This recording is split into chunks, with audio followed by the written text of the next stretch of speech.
Today, I'm going through pedigrees and determining their inheritance pattern. So I'm going to give you a minute, pause the video, try to determine the inheritance pattern, then we'll go from there. Perfect.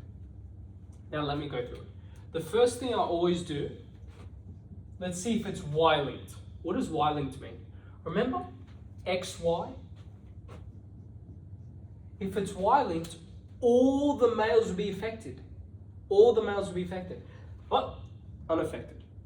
One male's unaffected, 2, 3, so it's not Y-linked. Because if it was Y-linked, all the males would be affected, and they're not. So we can say with certainty, it's not Y-linked. Now let's look at mitochondrial inheritance. Remember that the mitochondria is passed on maternally from female to offspring. And in this case, that means that the female that's affected, all their offspring would be affected. But they're not, right? Unaffected, unaffected, unaffected, unaffected. So it's not mitochondrial inheritance because all the offspring should be affected. They're not. So it is not mitochondrial inheritance. My third step, whether it's recessive or dominant. Okay? With recessive, you would see something like this. You would see, let's say, it would be a big pattern. You would see, let's say, both of them are affected and you would see all of them unaffected, which means it will skip a generation, okay? But in this case, it doesn't look like it's recessive. It looks like it's dominant. As you can see here, hasn't skipped a generation here. This is not big enough pedigree, big enough sample size, but look, it looks like it hasn't skipped. So it looks like it's of dominant inheritance because you would see it would skip a generation. It hasn't, really. Okay, so I would say it's dominant. Okay, so I've determined it's not Y-linked, it's not mitochondrial inheritance, it's dominant. Okay, my fourth step, I'm going to play a game. I'm going to pretend it's X-linked dominant.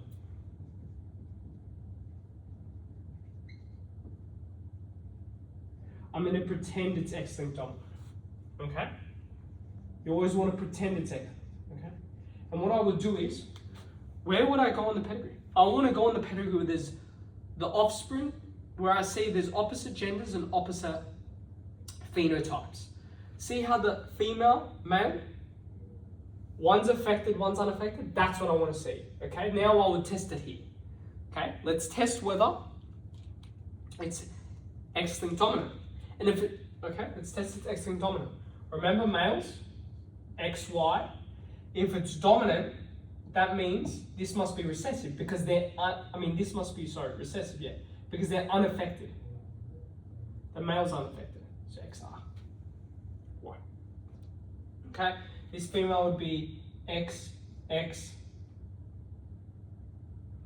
R, okay. But now I'm going to cross this. I just wanted to show you how you figure it out. Now we go to the female. This female has to be, what am I doing? Has to be X capital R, X little r. Has to be heterozygous.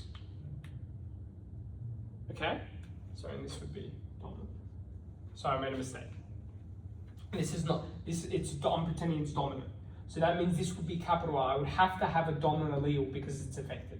Okay, so now this affected female, she would have to have a dominant allele in order to be infected because we're pretending it's X-linked dominant. And in this case, we want to play the worst case scenario. The worst case scenario, she's heterozygous, so she's a carrier. We don't know if she's a carrier, but let's play it out. Okay, now we're going to go to the male. The male's unaffected, so the male will be recessive. Okay, the male's recessive. Okay, males recessive because they're unaffected. Now let's cross it over, okay? So we're going to cross these two into a Punnett square and determine what the offspring. And we're trying to eliminate if it's X-linked. Trying to eliminate. So let's cross it. X capital R, X little r. Let's cross it in the pedigree. Okay.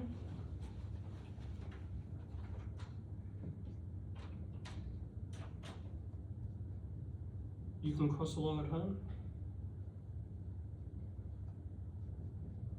Okay. So I'm going to mark which ones are affected. So female affected, male affected, male unaffected, male unaffected. So it works. If it works, it's most likely to be that, okay? Now, let's say this was, I'm going to pretend this was autosomal. X-linked dominant wouldn't work. Once you eliminate X-linked dominant, it has to be autosomal dominant, okay? I'm going to go through another one, but it works. So the crossing of these two parents is possible to get these offspring using X-linked dominant. So it's X-linked dominant. How I determine it. But we're going to go through another one, okay?